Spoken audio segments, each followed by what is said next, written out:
요 며칠 뉴스를 들으면 계속해서 나오는 이야기들이 있습니다. 물론 세월호라든지 또 대통령 영장실질심사 이런 좀 시국과 관련되어 있는 무겁고 어두운 이야기들이 있는가 하면 또 우리에게는 좋은 소식들이 들려지는 것을 봅니다. 그것은 바로 제주도에는 유채꽃이 활짝 펴서 유채꽃 축제가 벌어진다라는 소리였고, 또 울산에는 또 벚꽃이 만개돼서 벚꽃 축제가 열린다라고 합니다. 저쪽 부산에는 개나리가 잔뜩 폈다, 이런 뉴스들을 곳곳에서 듣게 됩니다. 이제는 서울에서도 곧 꽃 소식이 들려지게 될 것이고, 우리 주변에도 흔하게 꽃들을 볼 수 있는 새 봄을 맞이하게 되었습니다. 여러분, 2017년도 새 봄까지 이렇게 살아서 새 봄을 맞이할 수 있게 해주신 하나님의 은혜에 감사하실 수 있길 바랍니다. 여러분, 우리가 작년 겨울에 우리 생이 마감이 됐다면 올 봄꽃을 맛볼 수 없었을 터인데, 하나님께서 우리 생명을 이렇게 연장해 주셔서 또 새해를 우리가 맞이하여서 이런 꽃 소식, 좋은 소식들을 보게 되었습니다. 생동하는 봄이 되면, 그런데 늘 이렇게 좋은 꽃 소식을 들으면서 참 세월이 좋구나, 세상이 아름답구나 하는 것만 느끼는 것은 아닙니다. 저는 이렇게 만물이 새롭게 시작되어지는 새 봄을 맞게 되면 항상 제 마음속에 드는 부담감 같은 것이 있습니다. 그것은 뭐냐 하면, 새해가 되어서 모든 만물은 하나님의 명령에 저렇게 순종해서 새싹을 트이고 꽃을 피우고 그렇게 하나님의 명령에 그렇게 순종하며 살아가고 있는데, 나는 하나님의 명령에 순종하여서 새로운 삶을 살아가고 있는가 하는 그런 질문입니다. 모든 만물이 주님의 명령에 순종하는 이때에 내가 나의 삶에 있어서 하나님께서 주신 명령, 그 명령에 순종함으로 말미암아 주님께서 건져 올리실 만한 삶의 시간으로 살아가고 있는가 하는 것입니다. 사실 우리의 삶의 시간들은 언제까지인지 알 수 없으니 오늘 지금 내가 무엇을 하느냐, 이것은 상당히 중요한 것입니다. 과거에 내가 어떻게 살아왔느냐라는 것보다 지금 내가 어떻게 살고 있느냐, 이것은 무척이나 중요하다는 것. 그것은 왜냐하면 과거의 모든 것은 내가 회개함으로 돌이킬 수 있는 것입니다. 하나님 앞에 내 모든 것을 하나님 회개합니다, 그렇게 돌이키면 내 삶은 지금 이 순간부터 하나님을 바라보며 영광의 빛 가운데로 나아갈 수 있는 삶으로 바뀔 수 있는 것입니다. 그러니 지난 과거의 시간들이 아무리 화려한들 의미 없고, 아무리 어두운들 그것이 그렇게 내 발목을 잡을 수 있는 시간이 되지는 못한다는 것입니다. 오늘 이 시간, 우리가 하나님 앞에 드릴 수 있는 시간, 그래서 하나님께서 건져 올리실 만한 복된 삶을 살아가시는 저와 여러분이 되시기 바랍니다. 오늘 말씀 1절의 말씀 함께 봉독하겠습니다.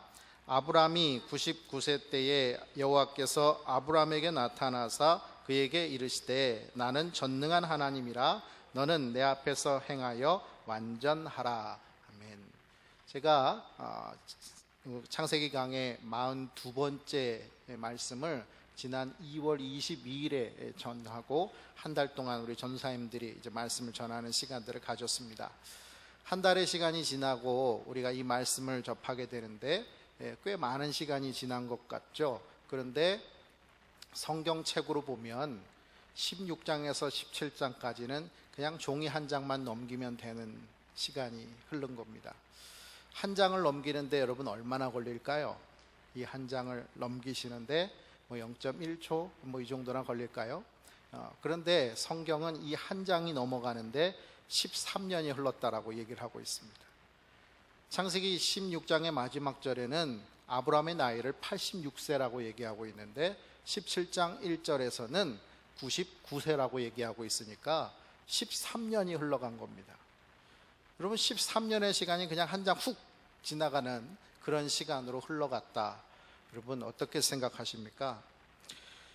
사실 13년의 시간이 흘렀음에도 불구하고 그 13년의 시간에 대해서 성경은 그렇게 뭐 자세하게 기록하고 있는 게 없다는 것입니다. 아니, 자세하게 기록하는 것 정도가 아니라 아무런 기록이 없다는 것입니다. 그냥 86세더라 99세 때에 이렇게 얘기하고 있으니까 아무런 기록이 없이 13년의 시간이 지났다라는 것을 얘기하고 있는 것입니다. 한마디로 말해서 이 아브라함의 13년의 시간은 하나님께서 기억하실 만한 시간도 없고 의미 있는 시간도 없고, 그래서 정말 세월을 아끼라라고 말씀하실 때 그 아끼라의 원어의 뜻처럼 건져 올리실 만한 시간은 아무것도 없는 시간이었다라는 이야기입니다. 여러분, 우리가 보통 세월을 얘기할 때 세월이 살과 같이 빠르게 지나간다 이런 이야기를 합니다. 여러분 인생이 지금 몇 세를 사시고 계십니까? 여러분은 그 인생을 살아오시는 동안 정말 여러분이 기억하실 만한 내용들은 얼마나 많으십니까? 내가 벌써 이 정도의 나이가 되었구나 라는 생각 드시지 않습니까? 제가 가만히 보니까 저도 제 나이가 이제는 꽤 나이가 들었구나 하는 생각을 들 때가 있습니다. 제가 얼마 전에 누가 저보고 나이를 물어보는 거예요.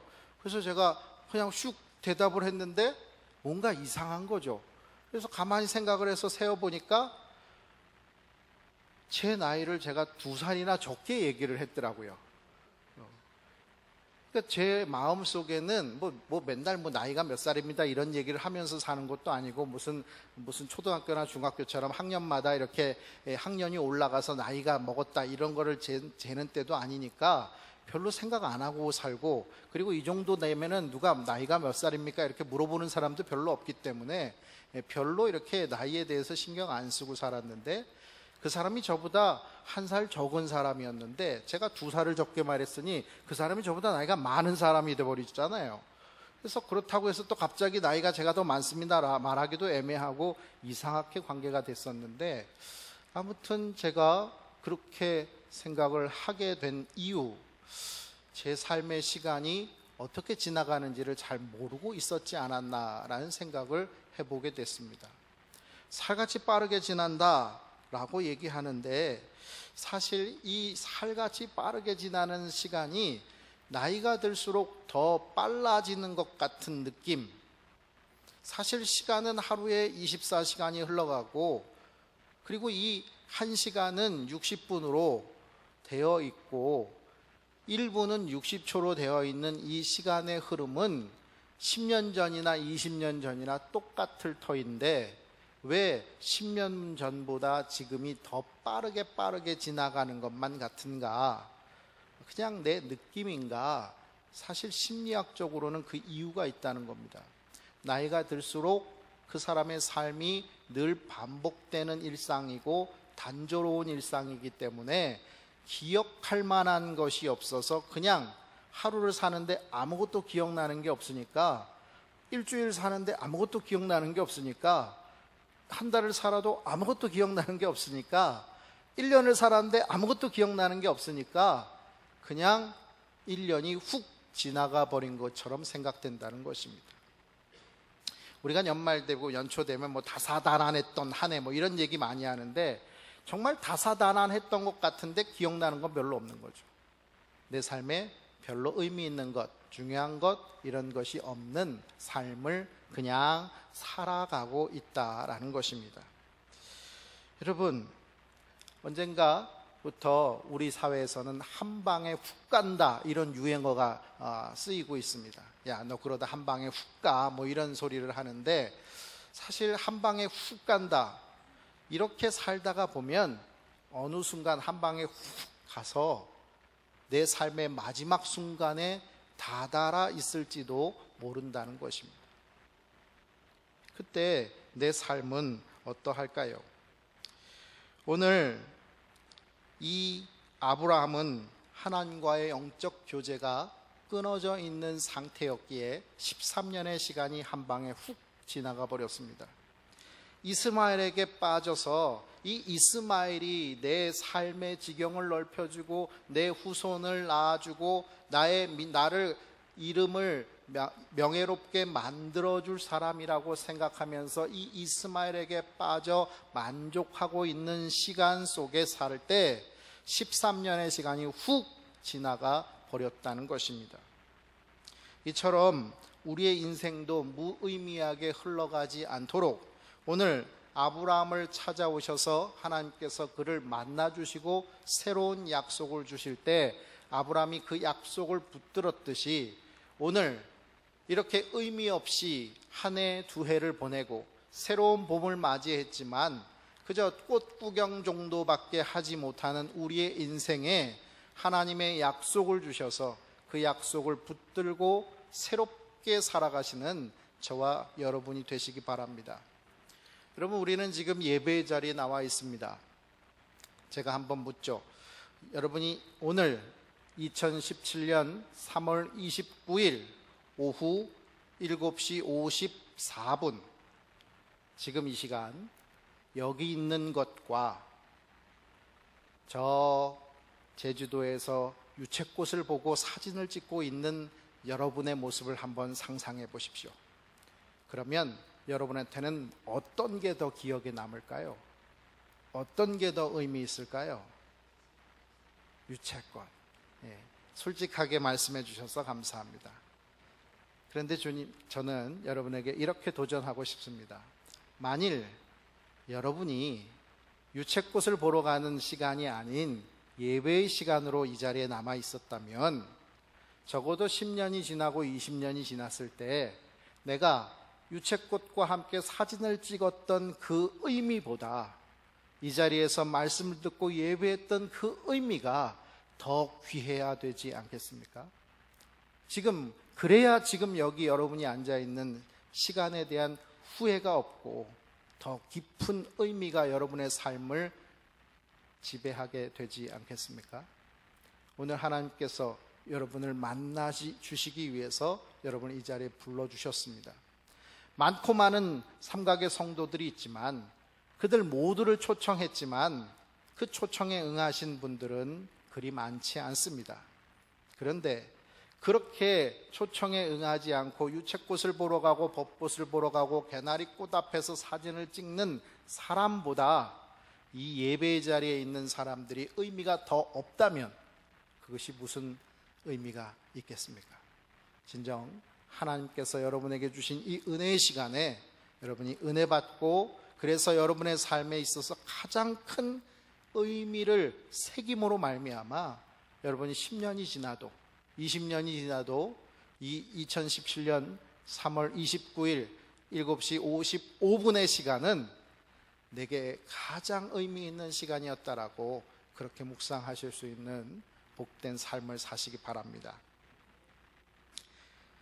그렇다면 하나님께서는 아브라함이 99세가 되도록 무엇을 하신 것일까요?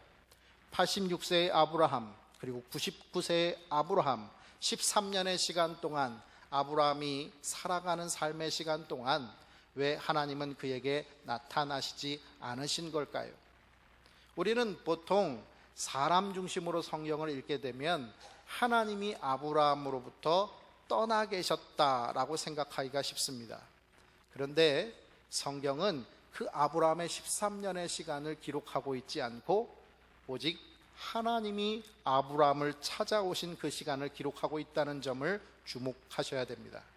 다시 말해 인간이 하나님을 떠났을 때 그 시간은 무의미한 시간에 불과하지만 하나님이 늘 함께 하심으로 찾아오시는 그 시간은 우리에게 가장 의미 있는 시간이 된다는 것을 말씀해 주고 있는 것입니다. 사실 하나님은 아브라함에게 75세에 나타나셔서 언약을 맺으셨습니다. 그때 하나님께서 아브라함에게 약속하신 것은 큰 민족을 이루게 하시겠다는 것입니다. 한 번만 말씀하신 것이 아니었습니다. 15장에도 횃불 언약을 통해서 하나님께서는 큰 민족을 이루어 주겠다고 약속해 주셨습니다.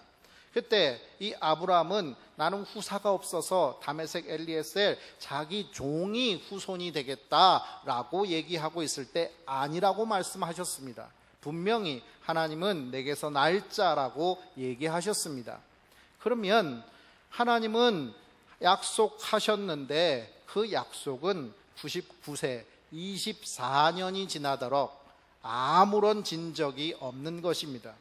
그래서 아브람은 사레의 말을 듣고 그럼 하나님의 약속을 내 힘으로나마 이뤄보자 라는 생각 속에서 이 아브람은 이스마엘을 낳게 된 것입니다. 그런데 하나님은 또 이 이스마엘도 아니라는 것입니다. 애는 주지도 않으면서 애를 낳으니까 아니라고만 말씀하시니 이처럼 답답한 시간이 어디 있습니까? 한 해, 두 해 기다리는 것도 쉽지 않은데 24년이나 시간이 흘렀습니다. 얼마나 괴롭고 고통스러운 시간이었겠습니까? 그런데 하나님은 이 24년의 시간을 기다리게 하신 이유를 로마서 4장 19절의 말씀에 이렇게 기록하고 있습니다. 그가 백세나 되어 자기 몸이 죽은 것 같고, 백세나 되어 자기 몸이 죽은 것 같고, 이 말은 무슨 말입니까? 쉽게 표현하면 그는 이제 생식 능력이 끊어졌다는 것입니다. 남자로서 자기 후손을 낳을 수 있는 생식 능력이 완전히 끊어진 나이가 99세였다는 것을 말해주고 있는 것입니다. 이게 무슨 의미가 있는 것일까요? 여러분, 아브라함이 100살이 넘어도 생식 능력이 있어서 애를 낳을 수 있는 몸이었다고 한다면 하나님이 주셔서 낳은 것이겠습니까? 자기가 가져서 낳은 것이겠습니까? 구분하기가 쉽지 않다는 거예요. 때가 되니까 하나님이 이루셨다라고 말할 수 있는가 하면 아니다, 내가 생식 능력이 있어서 낳을 수 있었다라고도 말할 수 있는 것이다 하는 것입니다. 사람들이 큰 병에 걸리면 저한테 와서 기도 좀 부탁합니다라는 소리를 자주 하십니다. 그럼 제가 기도도 해드리고 하죠. 그런데 감기 걸렸을 때 저한테 와서 기도해 주십시오 라고 말씀하신 분은 거의 없습니다. 왜 그럴까요? 목사님 바쁘니까 뭐 여러 가지 기도 부탁, 그 정도로 이렇게 체면 차리실 때가 아니면 얼마든지 와서 기도 부탁하실 텐데, 감기는 부탁을 안 하시는 이유, 그것은 시간이 지나면 낫는다라는 생각 때문입니다. 근데 간혹 가다 감기 걸리셨는데 기도 부탁하시는 분들 계셔요. 잘 안 떨어지고 뭐 이러면, 그러면 제가 기도를 해드리면 이분이 좀 있다가 병이 낫습니다. 그러면 제가 기도해드려서 나은 걸까요? 아니면 시간이 지나서 나은 걸까요? 뭐 믿기 마련이겠지만, 믿기 따라 뭐 다르겠지만, 사람에 따라서는 목사님이 기도해줘서 낫다라고 생각하는 사람, 하나님이 나를 낫게 해주셨다라고 생각하는 사람이 있는가 하면 반대로 그냥 뭐 때가 됐으니까 낫지, 내가 뭐 음식 잘 차려 먹고 약도 잘 먹고 그러다 보니까 뭐 하루에 한 10시간씩 잠도 자면서 피곤도 다 풀고 그러다 보니까 병이 낫지, 이렇게 생각할 수도 있는 것 아니겠습니까? 하나님은 99세에 이 아브라함의 생식 능력이 다 끊어질 때까지를 인내하셨습니다. 왜 그렇습니까? 자기 힘으로 해보려고 하는 이 아브라함의 모든 행위 자체가 끊어졌을 때, 그래서 이제는 끝났다라고 생각할 때 하나님만이 하실 수 있다라고 모두가 고백할 수 있을 그때까지 하나님은 인내하신 것입니다. 아브라함이 이스마엘을 낳고 그 이스마엘을 인간적인 자기 힘으로 낳고 그 이스마엘이 자기의 후손이라고 생각하며 살아가고 있는 그 불순종과 불신앙의 13년의 시간을 보내는 동안 하나님은 참고 기다리셨다는 것입니다. 하나님은 그 순간 아브라함을 돌아보지 않은 것이 아니라 아브라함과 늘 함께 하셨습니다. 그래서 이제 아브라함이 더 이상 생식 능력이 없게 되는 99세가 되었을 때, 아브라함이 할 수 있을 때가 아니라 할 수 없을 때까지 인내하시면서 이제 하나님이 아브라함에게 말씀하시는 것입니다. 자기 힘을 의지한 인생이 얼마나 허망한 것인지 하나님이 이제 아브라함에게 나타나셔서 말씀하십니다. 이제껏 아브라함이 의지했던 것, 이스마엘을 통해서 자기 기업을 넓혀갈 수 있으리라는 계획이었습니다.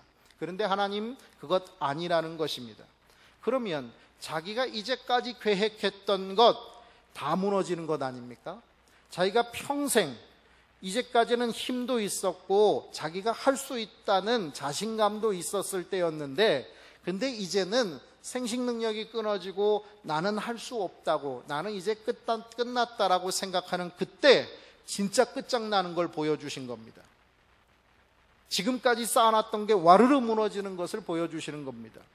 그러면 아브라함 어떤 마음이겠습니까? 당연히 고통스럽고 괴로움 아니겠습니까? 얼마나 고통스러운 경험입니까? 사람들은 고난이 축복이다라는 말을 쉽게 합니다. 어떻게 고난이 축복일 수 있을까요? 고난은 괴로움이고 고통입니다. 그것밖에 없습니다. 그런데 그럼에도 불구하고 축복이라고 말할 수 있는 것은 말이 그렇다는 것이 아니라 진정 하나님의 영적인 세계를 바라볼 수 있는 사람만이 그렇게 할 수 있는 것입니다. 고난은 축복이다 라고 했을 때 고난이 사라지고 편안한 마음이 오고 이런 게 아니에요. 고난은 여전히 고난이에요. 여전히 고통이에요. 여전히 괴로워요.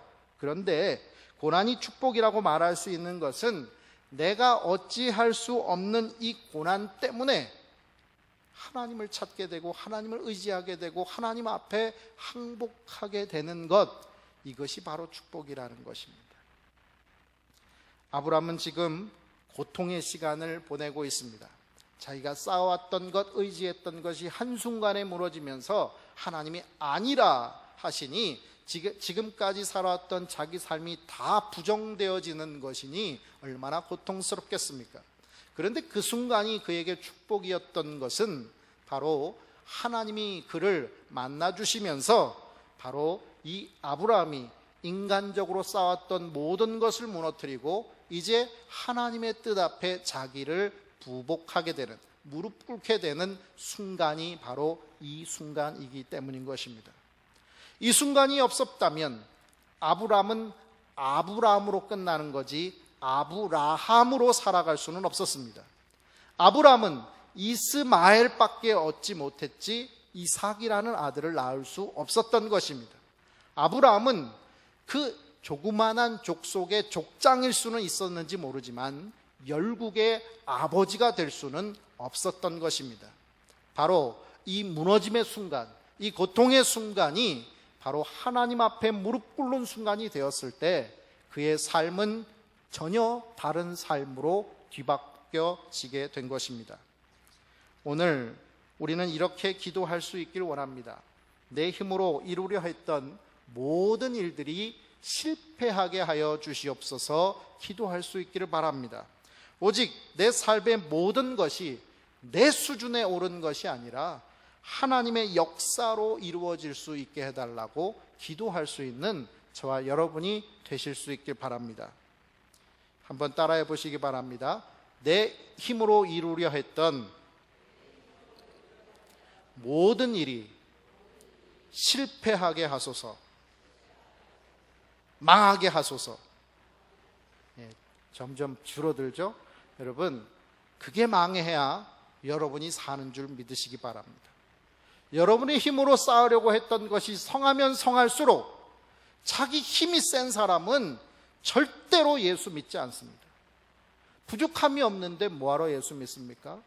여러분, 이 용산에 큰 집 하나씩 갖고 있는 사람들, 저기 자이 아파트 이게 자기 소유로 한 열 몇 채씩 갖고 있는 이런 사람들이 예수 믿는 줄 아십니까? 안 믿습니다.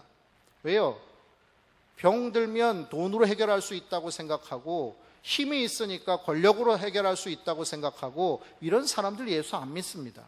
그런데 자기 망했다고 생각하면 뭔가 붙들어야 되는데 그 붙드는 것을 가지고 있는 사람만이 예수 믿을 수 있는 가능성이 있는 사람이라는 겁니다. 그러기에 내 힘으로 쌓으려고 했던 것, 내 힘으로 뭔가 이루려고 했던 것 무너지지 않으면 절대로 예수께로 돌아올 수 없습니다. 그러기에 모든 일들이 망하게 해달라고, 실패하게 해달라고 기도하실 수 있길 바랍니다. 그것은 무너뜨리는 것으로 끝나고자 하는 것이 아니요, 무너뜨린 그곳에 하나님께서 세우시는 것을 새롭게 세우고자 함이라는 것을 알고 기도하실 수 있길 바랍니다.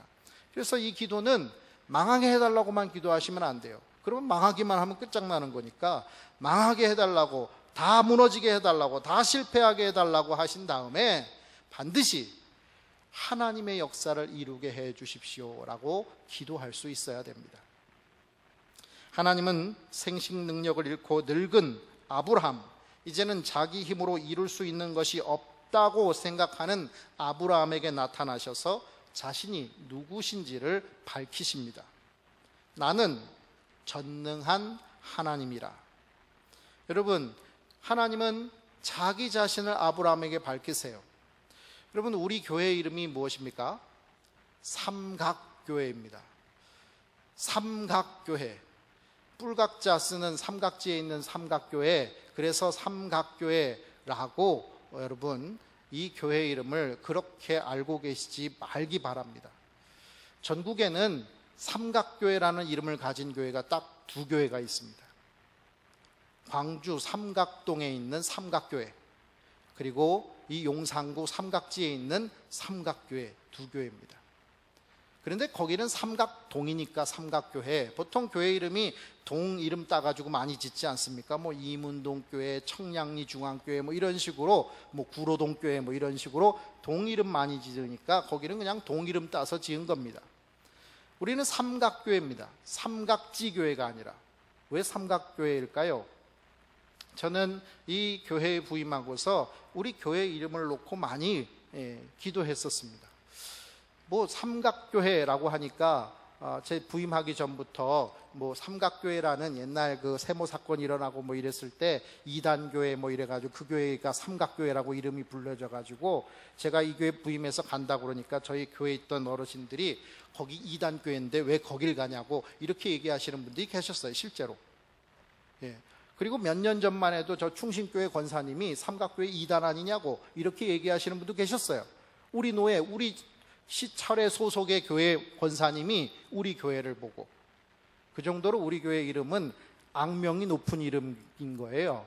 그러니까 이 삼각교회라는 이름을 어떻게 받아들여야 되나 하는 생각이 저한테는 좀 많이 있었어요. 고민이 됐어요. 그런데 하나님께서 그때 제게 주신 영적인 은혜는 매일 세 가지 깨달음이 있는 교회, 그래서 뿔각자가 아니라 깨달을 각자 삼각교회라고 이름을 제게 주셨습니다. 가만히 생각해 보니까 우리는 성경을 통해서 하나님이 누구신지, 하나님께서 성경을 통해서 계시하시는 하나님이 누구신지를 알게 됩니다. 그래서 그 하나님이 누구신지를 알게 되면 우리는 그 하나님이 누구신지를 알고 나서 그 하나님 안에서 내가 누구인지를 알게 되는 겁니다. 여러분, 하나님이 우리를 창조하셨잖아요. 하나님이 우리를 창조하셨기 때문에 하나님 없이 우리는 설명이 되지 않는 존재들이에요. 하나님이 우리를 창조하셨기 때문에 우리는 항상 하나님과 함께 할 때 설명이 되고 우리 정체성이 무엇인지 알 수 있는 존재입니다. 하나님이 누구신지를 알게 되면 우리가 누구인지를 알게 되고, 우리가 누구인지를 알게 되면 우리가 어떻게 살아야 될지를 알게 되는 이 세 가지 깨달음, 이것이 바로 삼각교회의 이름인 것입니다. 얼마나 귀한 은혜의 이름인지 몰라요. 여러분, 어느 교회 다니냐라고 얘기할 때 저기 용산에 있는 교회 다녀요 이렇게 얘기하지 마시고 매일 세 가지 깨달음이 있는 삼각교회 다닙니다 이렇게 얘기하실 수 있길 바랍니다. 교회 이름에 자부심을 가지시고 우리가 섬기는 이 교회가 바로 하나님께서 우리에게 주시는 매일 세 가지 깨달음이 넘치는 교회임을 자랑하실 수 있길 바랍니다. 명품은 희귀성이 있을 때 명품입니다. 그 수많은 교회 이름들, 겹치는 이름들 그렇게 많은데 우리 교회 전국에 2개밖에 없으니 얼마나 희귀성이 있는 교회 이름입니까? 그런데 그 교회는 동이름 땄다고 하면 우리 교회는 매일 세 가지 깨달음이 있는 교회, 품격이 있는 교회 이름입니다. 이 이름 자랑하실 수 있길 바랍니다. 하나님이 아브라함에게 나타나셔서 이 혼란과 고통의 순간을 허락하셨습니다. 아브라함은 이제 자기가 의지했던 것이 무너지고 자긴 힘도 없고 늙었고 이제는 그 하나 남은 소망마저도 끊어지고 말았으니 얼마나 고통스럽겠습니까? 그런데 그 고통의 순간에 나타나신 하나님은 자기를 전능하신 하나님이라고 말씀하십니다. 이 전능하신 하나님이라는 말을 우리 복음성가 잘 아시는 분들 가운데 엘샤다이라는 말, 엘샤다이 엘샤다이 이런 찬양 아시는 분들 계실 터인데, 이 엘샤다이가 전능하신 하나님이라는 뜻입니다. 엘이라는 단어가 하나님이라는 단어고, 샤다이라는 단어가 전능한 이런 의미입니다. 근데 조금 더 어원적인 의미를 살펴보면 엘은 능력 있다, 강하다라는 단어에서 파생된 단어입니다.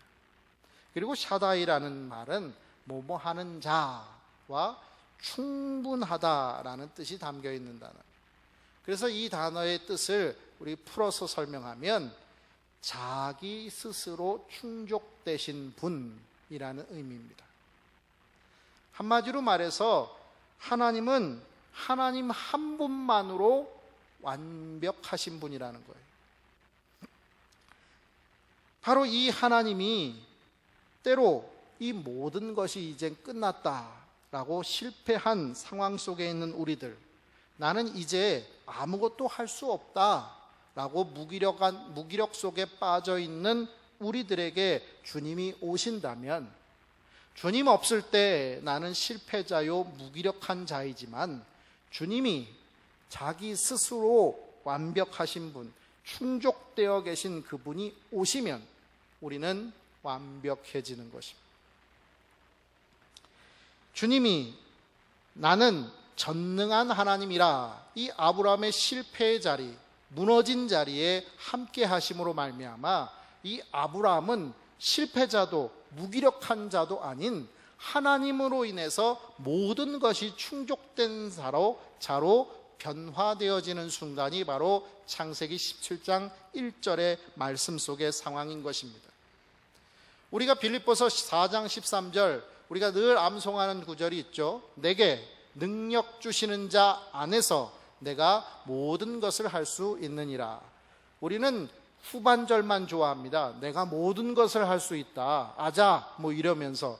그런데 이 말씀의 가장 중요한 포인트는 내게 능력 주시는 자 안에서입니다. 바로 하나님이 전능하신, 모든 것이 충족되어 주신 분이니까 그분 안으로 들어갈 때 우리는 모든 게 채워지는 삶이 되는 겁니다. 모든 것을 할 수 있는 삶이 되는 것입니다.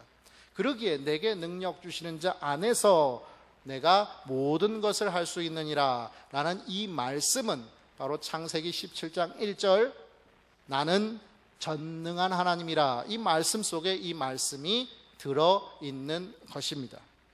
하나님 안에서 우리가 누구인지, 우리의 정체성을 바로 알게 되면 우리가 무엇을 해야 할지를 알게 됩니다.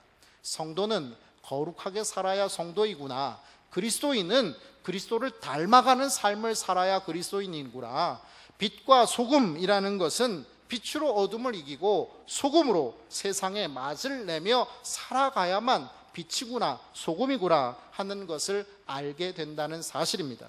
그 주님 안에 우리가 거하게 될 때 우리가 바로 이러한 사명을 맡은 자라는 것을 알게 되는 것입니다. 얼마 전에 화장실에서 우리 김은호 집사님이 저보고 주님께서 너는 가서 살아가라 그렇게 명령을 했으니까 생명을 받은 자로서 우리가 살고 있는 것 아닙니까? 이러면서 얘기를 하시더라고요. 그래서 제가 우리 생명을 사명받을 때까지, 죽는 명령 받을 때까지 사명을 감당하고 살아야지요, 이렇게 답을 했습니다. 선문답같이 말을 했지만 사실 우리는 하나님이 명령받아서 살아가고 있는 것 맞고요, 또 하나님께서 명령하시면 죽을 수밖에 없는 생명과 사명을 받은 자입니다. 그러면 살아가라 말씀하시는 생명과 이제 됐다 오거라 하는 사명, 이 사이에 우리가 살아가면서 행해야 될 것은 무엇이겠습니까? 바로 하나님의 뜻대로 살아가며 뜻을 이루는 사명자의 삶을 사는 것입니다. 어떻게 살아야 되느냐? 하나님께서는 우리에게, 전능하신 하나님께서는 이 아브라함에게 주신 말씀을 우리에게 주십니다. 너는 내 앞에서 행하여 완전하라. 이게 언약받은 자의 삶의 원리입니다. 먼저 내 앞에서 행하라 라는 이 말은 너는 내 얼굴 앞으로 스스로 걸으라 라는 뜻을 가지고 있는 말씀입니다. 원어의 의미를 더 풀어서 바르게 해석을 하면 너는 내 얼굴 앞으로 스스로 걸으라 라는 단어입니다. 여러분, 하나님이 여기 계시고 얼굴 앞으로 걸어가면 하나님이 뒤에 계시다는 얘기 아닙니까? 하나님이 뒤에 계시고 내가 앞으로 걸어가게 되면 여러분은 어떤 느낌일 것 같습니까? 하나님이 뒤에서 이렇게 바라보는 겁니다. 여러분 걸어가는 걸음걸이를. 그럼 여러분 어떤 느낌일 것 같아요? 두 가지 느낌이 올 겁니다. 가장 먼저 오는 것은 첫 번째, 부담감입니다. 부담감. 하나님이 나를 끝까지 이렇게 쳐다보고 계시는 겁니다. 내가 걸어가고 있는 길이 바른지 그른지, 제대로 걸어가고 있는지, 쩔뚝거리면서 걸어가고 있는지, 바른 길 걸어가는지 새길로 빠지는지 다 보고 계신다는 겁니다. 그러니 우리가 그 걸음걸이가 어떠해야 되겠습니까? 여러분, 저는 이 말씀, 내 앞에서 행하라 라는 말씀 속에 갖는 이 부담감이 그저 우리가 부담스럽다라고 말하는 부담감과는 조금 달랐으면 좋겠습니다. 바로 거룩한 부담감이었으면 좋겠습니다.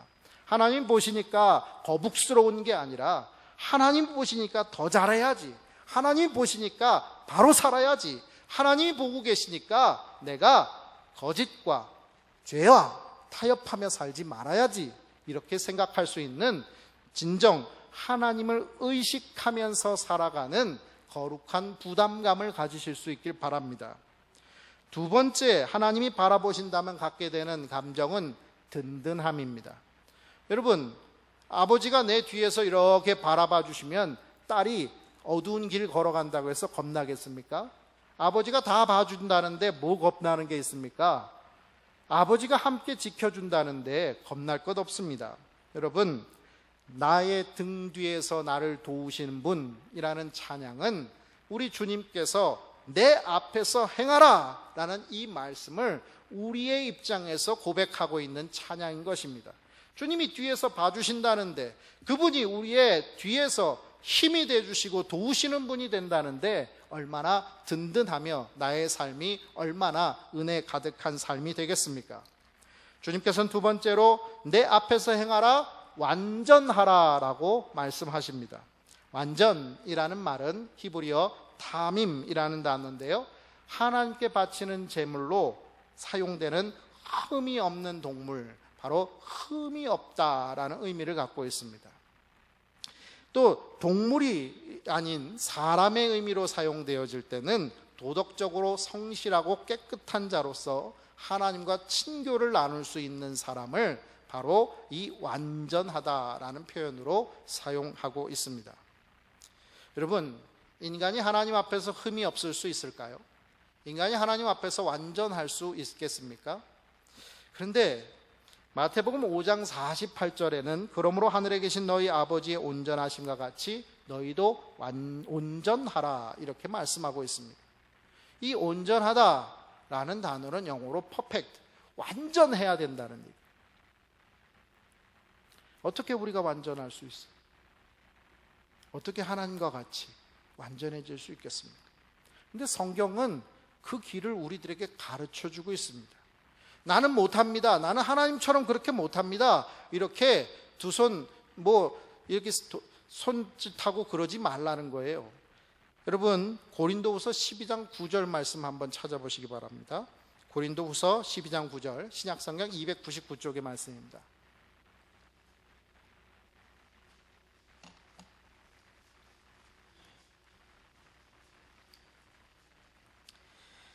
고린도후서 12장 9절 말씀 같이 봉독합니다. 나에게 이르시기를 내 은혜가 내게 족하도다. 이는 내 능력이 약한 데서 온전하여짐이라 하신지라. 그러므로 도리어 크게 기뻐함으로 나의 여러 약한 것들에 대하여 자랑하리니 이는 그리스도의 능력이 내게 머물게 하려 함이라. 아멘. 여러분, 어떻게 온전해질 수 있습니까? 내가 약한 데서 온전하여진다는 것입니다. 약해서 온전해진다는 건 무슨 의미겠습니까?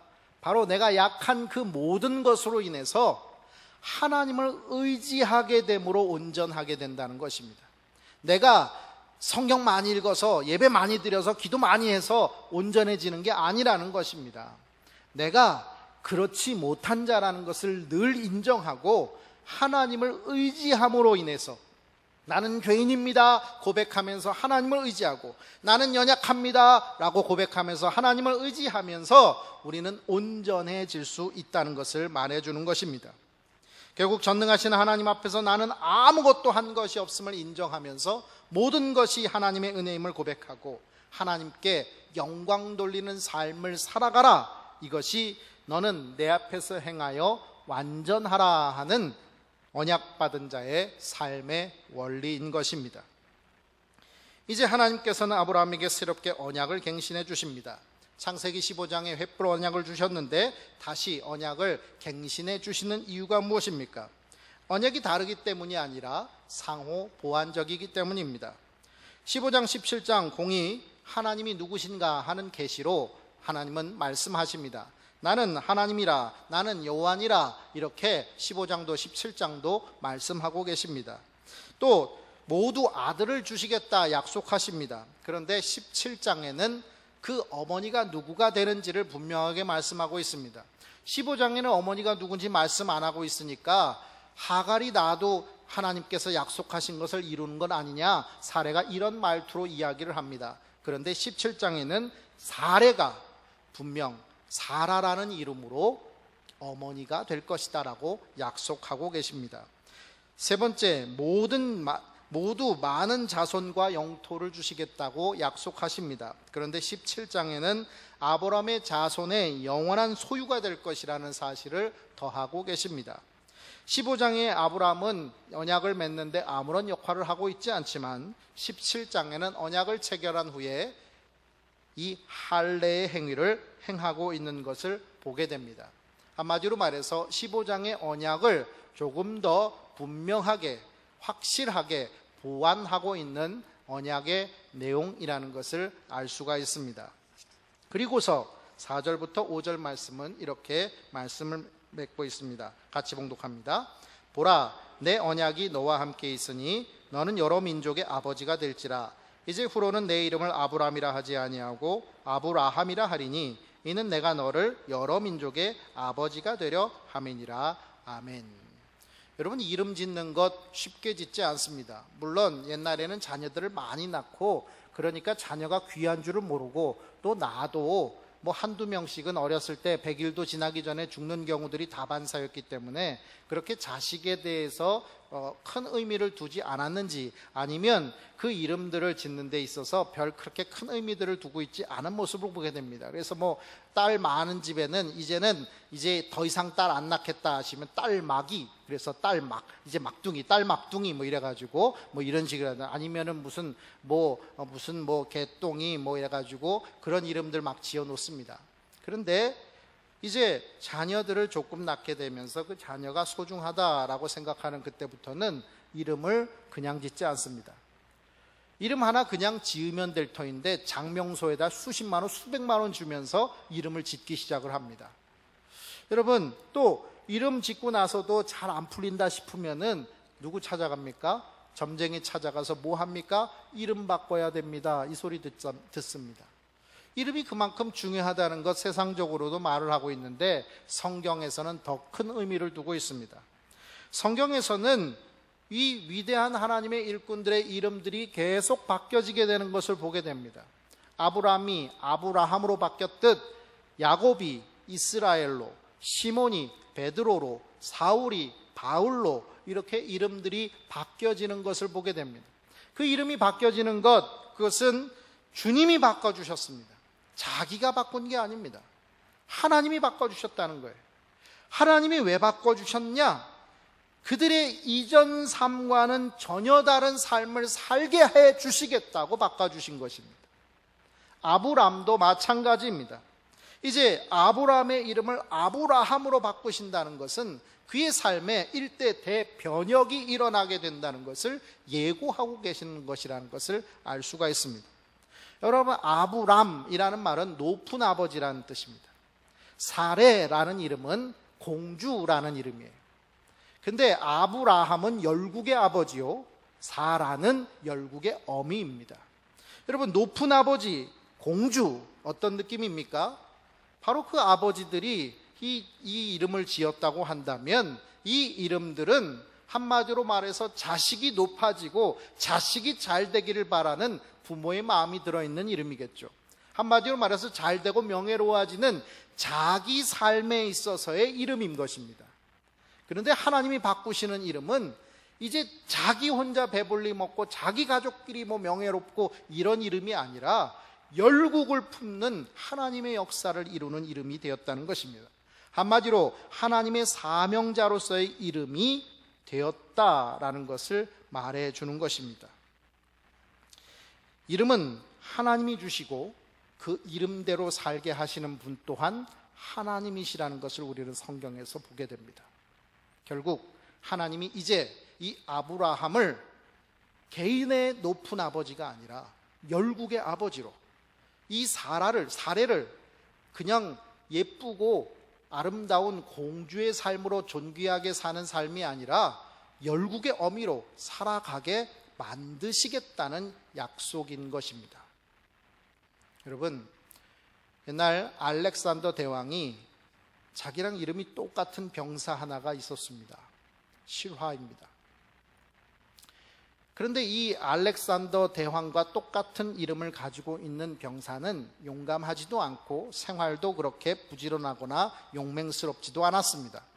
그러니 늘 사람들에게 손가락질을 당하고 오히려 사람들에게 놀림을 당하는 이름이 되었습니다. 그 나쁜 소문이 이제 알렉산더 대왕에게까지 그 소문이 들려옵니다. 그래서 이 대왕이 이 알렉산더라는 병사를 찾아갑니다. 그날도 술에 취해서 흥청망청 거리고 있을 때 알렉산더 대왕이 이 병사에게 말을 합니다. 내 이름을 바꾸든지 아니면 내 삶을 바꿔라. 제가 이 이야기를 듣고 제가 전에 섬기던 교회 아동부 아이 중에 임준영이라는 애가 있었습니다. 근데 얘가 예배 시간마다 그렇게 떠들고 장난치고 아무튼 예배를 제대로 안 드리기로 소문난 애였습니다. 그러니까 제가 교육부를 전담하니까 각 부서 축도를 하러 돌아다니는데 축도를 하러 가기만 하면 그 소년부 선생님들이 야 임준영 똑바로 해 이렇게 얘기를 하는 겁니다. 제 앞에서. 예. 맨날 그런 얘기를 들으니까 처음에는 그냥 농담하고 웃기로 하고 웃고 야 똑바로 해 너 때문에 내 욕 먹잖아 이 정도로 이제 웃어 넘겼는데 맨날 듣다 보니까 저도 기분이 안 좋은 겁니다. 농담도 한두 번이고 그렇지 않습니까? 그래서 이 알렉산더 대왕 얘기가 생각이 나서 제가 그 친구를 탁 혼자 불러가지고 얘기를 했습니다. 내 이름을 바꾸든지 네 삶을 바꿔라 이렇게 얘기를 했습니다. 그게 얼마나 영향을 미쳤는지 저는 잘 알지 못하지만 제가 말해서 영향이 갔겠습니까마는 하나님께서 그 삶에 손대 주셨고 그 아이를 다스려 주셨습니다. 그 아이가 초등학교를 졸업할 때가 되었을 때 노회 모범 어린이상을 받았습니다. 그리고 청년부가 되었을 때는 회장이 되었고 지금 그 임준영이라는 아이는 청년부 찬양팀의 리더로서 열심히 신앙생활을 하고 있습니다. 저는 그 모습을 보면서 그 말씀을 우리에게 좀 비춰볼 수 있기를 바랍니다. 우리를 그리스도인이라고 이름 붙여주셨는데 그리스도인이라는 말은 그리스도를 닮았다라는 의미로 그리스도인이라는 이름입니다. 저 사람 보면 예수가 어떻게 살았는지 저 사람이 얘기하는 말들을 듣니 예수가 무엇라고 말했는지 알 수 있겠다 싶어서 그리스도인이라고 붙여주는 겁니다. 그렇다면 여러분은 이름을 바꾸셔야 되겠습니까? 아니면 삶을 바꾸셔야 되겠습니까? 저 또한 이 질문 앞에 자유로운 사람이 아님을 고백합니다. 하나님께서 나를 목사로, 집사로, 권사로, 장로로, 그리스도인이라는 성도라는 이름 외에 주의 사명을 맡겨주시는 그 직분들을 허락해 주셨는데 그 이름을 바꿔야 되겠는지 아니면 삶을 바꿔야 되겠는지 우리가 결단할 수 있는 오늘이 될 수 있길 바랍니다. 그래서 오늘 내가 결단하고 내가 기도한 그 내용 그대로 내가 인간적으로 이루려고 했던 모든 것이 무너짐으로 말미암아 앞으로 내가 살아가는 모든 삶은 하나님이 세우시는 삶이 되시기를 주님의 이름으로 축원합니다. 또한 내 삶 속에서 이제 내 이름을 그리스도인이라는 이름으로 분명히 붙들고 내 삶을 바꿔감으로 말미암아 10년 뒤에는 저 제주도에서 유채꽃 사진 찍었던 사람보다 내 삶이 더 값지고 은혜로웠다는 것을 모든 사람에게 고백할 수 있는 저와 여러분이 되시기를 주님의 이름으로 축원합니다. 기도하겠습니다. 하나님 아버지 감사합니다. 우리를 하늘의 아버지의 자녀로 불러주시고 또 예수 닮은 삶을 살게 하시는 그리스도인이라 불러주셨사오니 이제 우리가 그 이름을 부끄럽게 여기며 사는 삶이 아니라 아버지 하나님의 기쁨이 되는 삶으로 살아서 아버지 이 이름으로 온 세상에 빛과 소금이 우리라는 것을 드러내며 살 수 있는 하늘 자녀들이 되게 하여 주시옵소서. 예수님의 이름으로 기도합니다. 아멘.